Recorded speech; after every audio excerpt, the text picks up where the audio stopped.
صدقہ کیا ہے؟ نبی کریم صلی اللہ علیہ وآلہ وسلم نے فرمایا، روزانہ انسان کے ہر ایک جوڑ پر صدقہ لازم ہے، اور اگر کوئی شخص کسی کی سواری میں مدد کرے کہ اس کو سہارا دے کر اس کی سواری پر سوار کرا دے یا اس کا سامان اس پر اٹھا کر رکھ دے تو یہ بھی صدقہ ہے۔ اچھا اور پاک لفظ میں زبان سے نکالنا صدقہ ہے۔ ہر قدم جو نماز کے لیے اٹھتا ہے وہ بھی صدقہ ہے، اور کسی مسافر کو راستہ بتا دینا بھی صدقہ ہے۔ صدقہ کی مختلف شکلیں۔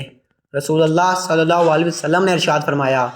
اپنے بھائی کے سامنے تمہارا مسکرانا تمہارے لیے صدقہ ہے، تمہارا بھلائی کا حکم دینا، برائی سے روکنا صدقہ ہے،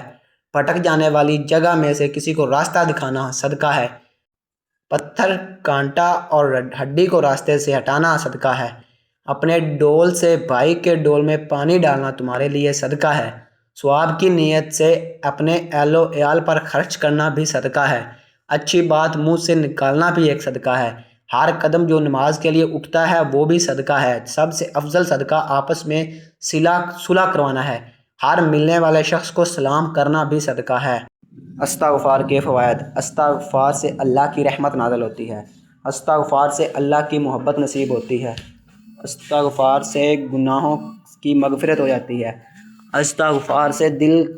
کا پردہ ہٹ جاتا ہے، استغفار سے دل کا زنگ صاف ہو جاتا ہے، استغفار سے بارشیں اور خوشحالی نصیب ہوتی ہے، استغفار سے مال میں اضافہ ہوتا ہے، استغفار سے اولاد نرینہ عطا کی جاتی ہے، استغفار سے فصلیں لہلہاتی ہیں، استغفار سے دریا رواں ہو جاتے ہیں، استغفار سے موجودہ قوت میں اضافہ کیا جاتا ہے، استغفار سے خاص وقت تک متاع حسن سے نوازا جاتا ہے، استغفار سے صاحب فضل کو اس کے حصے کا فضل مل جاتا ہے، استغفار سے منہ موڑنے والوں پر اللہ کا عذاب ہوتا ہے۔ اللہ کا یہ اصول نہیں کہ وہ استغفار کرنے والوں پر اپنا عذاب نازل کرے۔ اسلامی معلومات کے لیے ہمارے چینل کو سبسکرائب